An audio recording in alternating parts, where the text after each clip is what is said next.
আমেরিকাকে গণতন্ত্রের সূতিকাগার বলা হয়। একেবারেই আমেরিকার নাগরিক যারা, যাদেরকে আমরা মার্কিনী বলে জানি, যাদের 14 পুরুষ আমেরিকান, এই সাদা চামড়ার মানুষগুলো একটু যুদ্ধবাজ। আমি পার্টিকুলারলি আমেরিকানদের নিয়ে কথা বলছি। আমেরিকা দেশটা বহু জাতির সমাহার।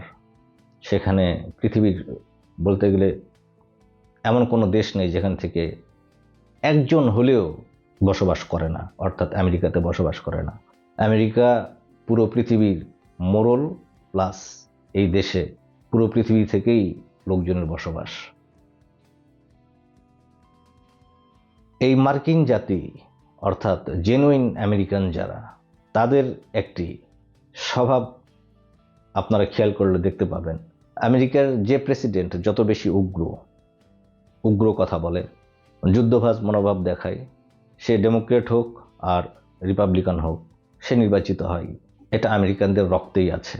যদি কোনো প্রেসিডেন্ট দেখেন যে ইলেকশনের আগে দেখবেন যে যত বেশি যুদ্ধের হুমকি ধামকি দিবে, এই দেশকে অ্যাটাক করা হবে, এটা করা হবে, এই জিনিস বন্ধ করা হবে, ওই জিনিস করা হবে, যত মানবতা বিরোধী কথা যত বলবে, সেই প্রেসিডেন্টকেই আমেরিকানরা ভোট দেয়, সেই ব্যক্তিকেই ভোট দিয়ে তারা প্রেসিডেন্ট বানায়।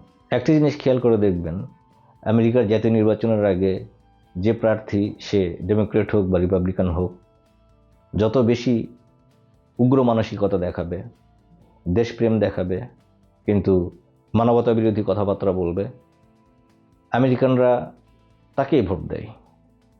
বিশেষ করে মার্কিন আমেরিকান যারা, জেনুইন আমেরিকান, 14 পুরুষ ধরে আমেরিকান যারা, তাকেই নির্বাচিত করে, এবং একবার না, তারা পরপর 2 টার্মেই থাকে। আমেরিকান পার্লামেন্টেরিয়াল যে সিস্টেমগুলো মানুষকে বা অন্যান্য গণতান্ত্রিক দেশকে উদ্বুদ্ধ করে এবং ভালো লাগার যে ব্যাপারগুলো, তার মধ্যে 2-1টি হচ্ছে, কোনো প্রেসিডেন্ট পরপর 2বারের বেশি ক্ষমতায় থাকতে পারবে না, অর্থাৎ বাই ডিফল্ট তাকে 2 টার্ম প্রেসিডেন্ট থাকার পরে ক্ষমতার গদি থেকে চলে যেতে হবে। তাদের ইলেকশন পদ্ধতিটা প্রচণ্ড নিট অ্যান্ড ক্লিন, যার কারণে আমেরিকার জাতীয় নির্বাচন নিয়ে পৃথিবীর কোনো দেশই কখনো প্রশ্ন তুলতে পারেনি। ডোনাল্ড ট্রাম্প আমেরিকার 45তম এবং 47তম, অর্থাৎ বর্তমান রানিং প্রেসিডেন্ট। এই ট্রাম্পের খারাপ লাগার অনেক কিছুই আছে, আবার ভালো লাগারও বেশ কিছু জিনিস আছে। আমি ব্যক্তিগতভাবে ট্রাম্পকে তেমন পছন্দ না করলেও তার সরকারের সময়, অর্থাৎ তিনি যখন 45তম প্রেসিডেন্ট, তিনি রিপাবলিকান পার্টি থেকে প্রার্থী হয়ে 2017 থেকে 2021 সাল পর্যন্ত আমেরিকা শাসন করেন। 46তম প্রেসিডেন্ট ছিলেন জো বাইডেন, এবং বর্তমানে 47তম প্রেসিডেন্ট আবার সেই ট্রাম্প। এই ট্রাম্পের সময় কিছু ঘটনা ঘটেছিল যা আমেরিকার ইতিহাসে ঘটে নাই। কিছু অবাঞ্ছিত ঘটনা ঘটেছিল, যেমন তার সমর্থকেরা হোয়াইট হাউসের ভিতরে ঢুকে পড়েছিল, যেমনটি দেখা গিয়েছিল বাংলাদেশের গণভবনের ছাদের উপরে জনগণের উঠে পড়া, শ্রীলঙ্কারও যে অবস্থাটা দেখা গিয়েছিল, ঠিক তেমনি এই ডোনাল্ড ট্রাম্প, যার অনেক নেগেটিভিটি রয়েছে, তার মধ্যে কয়েকটি হলো, তিনি প্রথম প্রেসিডেন্ট যার বিরুদ্ধে পরপর 2বার ইমপিচমেন্টের অভিযোগ আনা হয়। এছাড়াও নারী কেলেঙ্কারির ব্যাপার আছে, এবং তার উগ্র জাতীয়তাবাদ এর ব্যাপারে আমরা সবাই জানি। একটু আগেই বলেছি যে তাকে আমি ব্যক্তিগতভাবে পছন্দ না করলেও তার ব্যাপারে কিছু জিনিস অবশ্যই আমাকে স্বীকার করতে হবে। সেটি হচ্ছে, আমেরিকার এই প্রেসিডেন্ট অর্থাৎ ডোনাল্ড ট্রাম্প যুদ্ধবাজ নন। তার 2017 থেকে 2021 সাল, এখানে বলে রাখা ভালো যে আমেরিকার সরকারের মেয়াদ 4 বছর করে, 4-4 8 বছর পরপর সে থাকতে পারে, অথবা সিঙ্গেল টাইম হলেও 4 বছর তার মেয়াদ।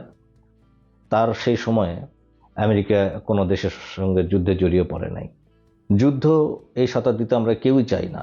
পৃথিবীতে মানুষ সভ্য হয়েছে, আগের মতো যুদ্ধ আমরা করতে চাই না। আরও যে ব্যাপারগুলো তার সম্পর্কে বলা যেতে পারে, সে প্রচণ্ড বর্ণবিদ্বেষী, সাদা চামড়া, অর্থাৎ যারা মার্কিনী, জেনুইন আমেরিকান, তিনি এদের ব্যাপারে খুবই উদার। অন্য যারা আমেরিকার অধিবাসী বা আমেরিকার নাগরিক, তাদেরকে তিনি তেমন একটা গুরুত্ব দেন না। ট্রাম্প প্রশাসনের সবচেয়ে ভালো যে জিনিসটা, সেটি হলো যে যুদ্ধ টাইপের কোনো কিছু তারা করে না। আমেরিকানরা যে যুদ্ধবাজ জাতি, এই কথাটির পক্ষে যুক্তির জন্য আমি কয়েকটি দেশের কথা বলছি, যে দেশগুলোতে কোনো কারণ ছাড়াই মিডিয়া দিয়ে প্রোপাগান্ডা ছড়িয়ে দেশগুলোকে ধ্বংস করে দেওয়া হয়েছে শুধুমাত্র সে দেশের প্রাকৃতিক সম্পদের জন্য, প্রধানত তেলের জন্য, খনিজ তেল। Iraq, Afghanistan, Vietnam, Libya, Syria, এরকম আরও অনেক দেশ আছে। কিন্তু ট্রাম্প প্রশাসন আগের প্রেসিডেন্টদের মতো কোনো দেশ তেলের জন্যে অ্যাটাক করে নাই, যুদ্ধে মানুষ মারে নাই। জো বাইডেন, অর্থাৎ 46তম প্রেসিডেন্ট জো বাইডেন, এই ব্যক্তিটির তুমুল জনপ্রিয়তা ছিল প্রথম দিকে, কিন্তু শেষের দিকে সেই জনপ্রিয়তাটা সে ধরে রাখতে পারে নাই, এবং আর 10টা ক্ষমতাসীন ব্যক্তির মতোই তারও ক্ষমতার প্রতি কিছু একটা মহৎ ছিল। এই ইলেকশনে আমরা দেখতে পাই যে তার বয়সজনিত কারণে একটা সময় তার জনপ্রিয়তা খুবই কমতে থাকে, এবং তার দল থেকে সিদ্ধান্ত নেওয়া হয় যে ভাইস প্রেসিডেন্ট যিনি ছিলেন, অর্থাৎ কমলা হ্যারিস, তার প্রতি তার দল থেকে সমর্থন দেওয়া হয়, এবং তিনি নির্বাচনে ট্রাম্পের সঙ্গে প্রতিদ্বন্দ্বিতা করে হেরে যান। আমার ব্যক্তিগত ধারণা, জো বাইডেন যদি এই সিদ্ধান্তটি 1টি বছর আগে নিত বা 1.5টি বছর আগে নিত, তাহলে তার দল আবার ক্ষমতায় যেত।